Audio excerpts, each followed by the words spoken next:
यो रेडियो नेपाल हो। अब श्रेया नेपालबाट समाचार सुन्नुहोस्। शुरूमा प्रमुख समाचार। सामाजिक संरचना र राजनैतिक व्यवस्थामा भएका परिवर्तनलाई संस्थागत गर्ने गरी मुलुकको सांस्कृतिक रूपान्तरण जरूरी रहेको प्रधानमन्त्री पुष्पकमल दाहाल प्रचण्डको भनाई। प्रतिनिधि सभाको आजको बैठकमा विनियोजन विधेयक 2080 अन्तर्गत मन्त्रालयका विभिन्न शीर्षक माथिको छलफलका क्रममा उठाइएका प्रश्नको सम्बन्धित मन्त्रीहरूले जवाफ दिनुहुने। अझै एक साता मनसून सक्रिय रहने भएकाले बाढ़ी पहिरोजन्य विपदको जोखिम उच्च रहने मौसम पूर्वानुमान महाशाखाद्वारा जानकारी। र रूसमा पछिल्लो समय आन्तरिक रूपमै भिडन्त बढ़दै गएपछि राजधानी मस्कोको सुरक्षा व्यवस्था कड़ा।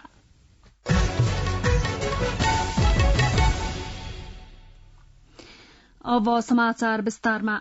प्रधानमन्त्री पुष्पकमल दाहाल प्रचण्डले सामाजिक संरचना र राजनैतिक व्यवस्थामा भएका परिवर्तनलाई संस्थागत गर्ने गरी मुलुकको सांस्कृतिक रूपान्तरण जरूरी रहेको बताउनु भएको छ। नेपाल प्रज्ञा प्रतिष्ठानको 66औं वार्षिकोत्सवको अवसरमा हिजो काठमाण्डुमा आयोजित कार्यक्रममा प्रधानमन्त्री प्रचण्डले मुलुकको सांस्कृतिक निर्माण यथास्थितिको सौन्दर्य चेतनाले मात्र नपुग्ने उल्लेख गर्नुभयो। प्रधानमन्त्री प्रचण्डले मुलुकको सामाजिक संरचना र राजनैतिक व्यवस्थामा आएको परिवर्तनलाई संस्थागत गर्ने गरी सांस्कृतिक रूपान्तरण हुन नसकेको टिप्पणी गर्नुभयो।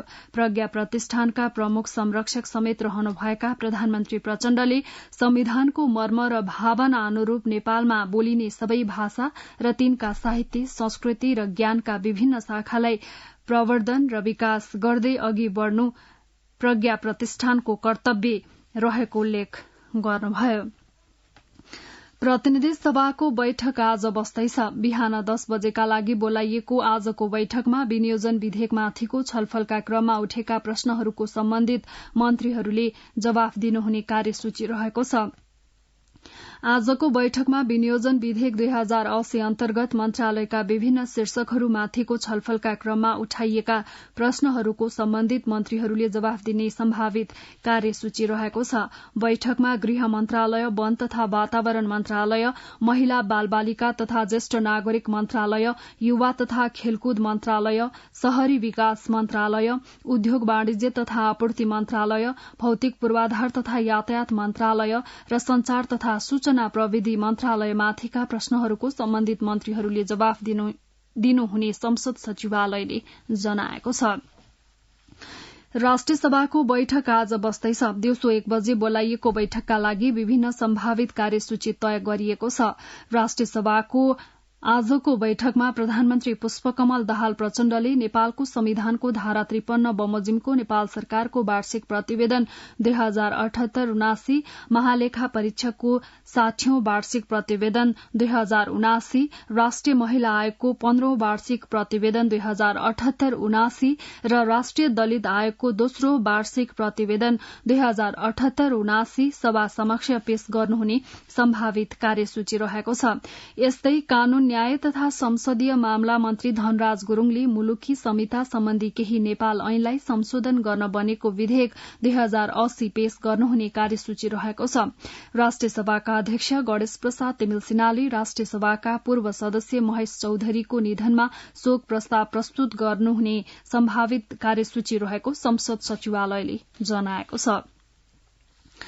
जनता समाजवादी पार्टी जसपा केन्द्रीय समितिको हिजो बसेको बैठकले विधानको मस्यौदालाई अनुमोदन गरेको छ। जसपाको आज काठमाण्डुमा शुरू हुने विधान अधिवेशनमा उक्त अनुमोदित विधानको मस्यौदा प्रस्तुत हुने केन्द्रीय प्रचार विभाग प्रमुख पूर्ण बस्नेतले जानकारी दिनुभयो।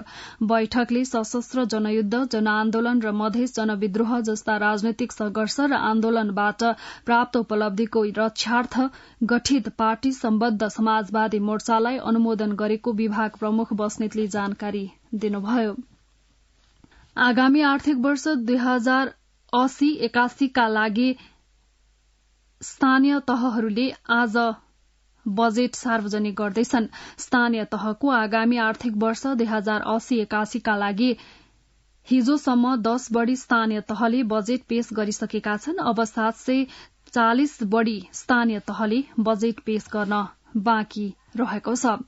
असार 10 गते भित्रै सबै स्थानीय तहले नीति तथा कार्यक्रम ल्याउनु पर्ने र असार मसान्तसम्म बजेट पारित गर्नुपर्ने कानूनी व्यवस्था छ। त्यही अनुसार आजसम्म सबै स्थानीय तहले बजेट सार्वजनिक गर्न लागेका हुन्। स्वास्थ्य तथा जनसंख्या मन्त्री मोहन बहादुर बस्नेतले बजेट कार्यान्वयनमा सबै मिलेर जानुपर्ने बताउनु भएको छ। सिन्धुपाल्चोकको 12 विषय नगरपालिकाको 13औं नगरसभा उद्घाटन गर्दै उहाँले तीनै तहका सरकारले ल्याउने बजेट सबैको समन्वयमा कार्यान्वयन हुनुपर्ने बताउनुभयो। अझै एक साता मनसून सक्रिय रहने भएकाले बाढ़ी पहिरो जन्य विपदको सम्भावना उच्च रहेको मौसम पूर्वानुमान महाशाखाले जनाएको छ। मनसून पश्चिम नेपालतिर केन्द्रित हुँदै जान थालेकाले आजदेखि महाकाली र यसका सहायक नदीको बहाव उच्च हुने खतरा बढ़ेको छ। रातिको समयमा अधिक वर्षा हुने भएकाले सतर्क रहन मौसम पूर्वानुमान महाशाखाले सबैमा अनुरोध गरेको छ। यसैबीच गत साता मनसून शुरू भएसँगै देशव्यापी रूपमा बाढ़ी पहिरोका घटना धेरै भएका छन्, जसमा 17 जनाको मृत्यु भएको छ। बाढ़ी पहिरोमा परि 26 जना अझै बेपत्ता भएका छन्। गृह मन्त्रालय स्थित विपद पूर्व तयारी तथा प्रतिकार शाखाका अनुसार असार 1 गतेदेखि यता 43 घरमा पूर्ण क्षति पुगेको छ भने 117 घरमा आंशिक क्षति पुगेको छ। शाखाका अनुसार ओखलढुंगामा पहिरोले 4 जना, संखुवासभा र तनहुमा 2-2 जना, ताप्लेजुङमा 3 जना, नुवाकोट र गोर्खामा 1-1 जनाको मृत्यु भएको छ। बाढ़ीले भोजपुरमा 1 जना, पाँचथरमा 3 जनाको बाढ़ीले बगाएर मृत्यु भएको छ। राष्ट्रिय विपद जोखिम न्यूनीकरण तथा व्यवस्थापन प्राधिकरणका प्रवक्ता ध्रुव बहादुर खड्काले बाढ़ी पहिरोमा परेर हराइरहेका 26 जनाको खोजी कार्य जारी रहे पनि हालसम्म कोही पनि फेला पर्न नसकेको जानकारी दिनुभयो। उहाँका अनुसार सबैभन्दा बढ़ी संखुवासभामा 20 जना हराइरहेका छन्।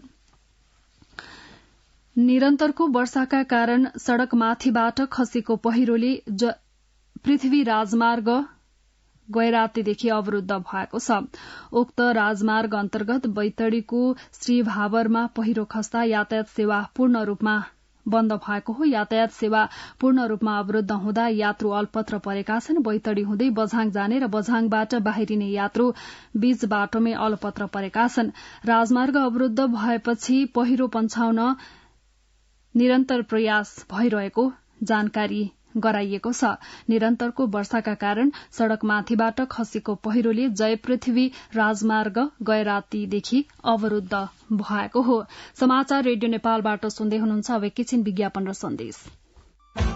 ड्याडी इन्डिया जाने, मम्मी चाइना जाने, दुवैजना फेसबुक र भाइबरमा 0। अनि हामीले कसरी कन्ट्याक्ट गर्ने?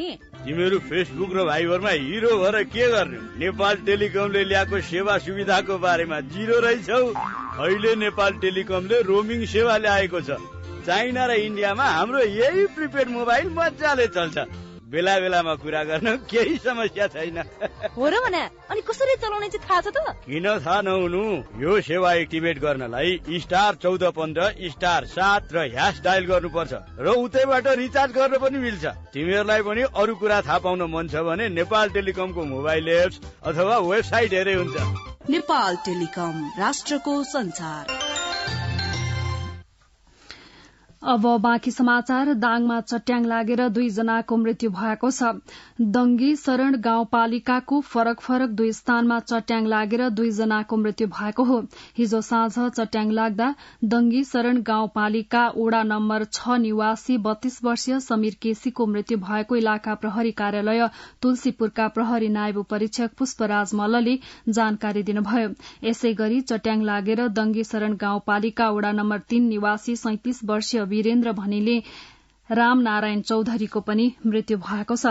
यस्तै बागलुङको ढोरपाटन नगरपालिका वडा नम्बर 5 पाखा पानीमा चट्याङ लागेर 2 जना बाल बालिकाको मृत्यु भएको छ भने 1 जना गम्भीर घाइते भएका छन्।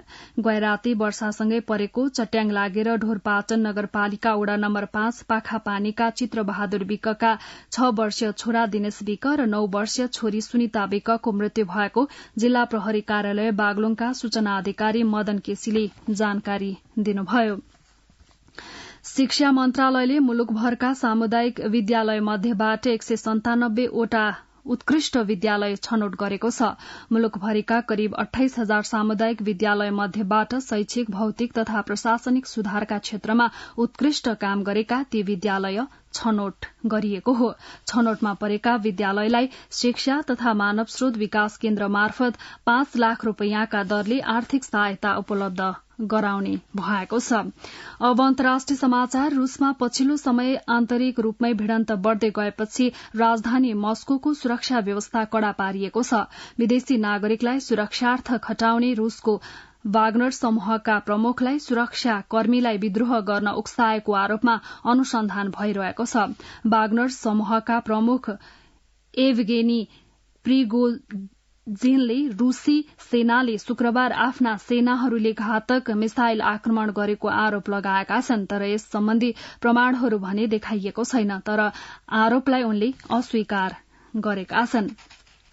यता रूसका राष्ट्रपति भ्लादिमिर पुटिनले भाडाका सैन्य समूह वाग्नर मर्सिनरी फोर्सका प्रमुख एभगेनी प्रिगोजिनले दिनुभएको सैनिक विद्रोहको चुनौतीलाई धोखा र राज्यद्रोहको संज्ञा दिनुभएको छ। अब मौसम सम्बन्धी जानकारी। आज देशभर सामान्यतया बदली रही बागमती, गण्डकी, लुम्बिनी, कर्णाली र सुदूरपश्चिम प्रदेशका केही स्थानमा हल्कादेखि मध्यम वर्षा हुनुका साथै बागमती, गण्डकी, लुम्बिनी, कर्णाली र सुदूरपश्चिम प्रदेशका 1-2 स्थानमा भारी वर्षा हुने जल तथा मौसम विज्ञान विभागले जनाएको छ। अन्त्यमा यस प्रसारणका प्रमुख समाचार फेरि एकपटक।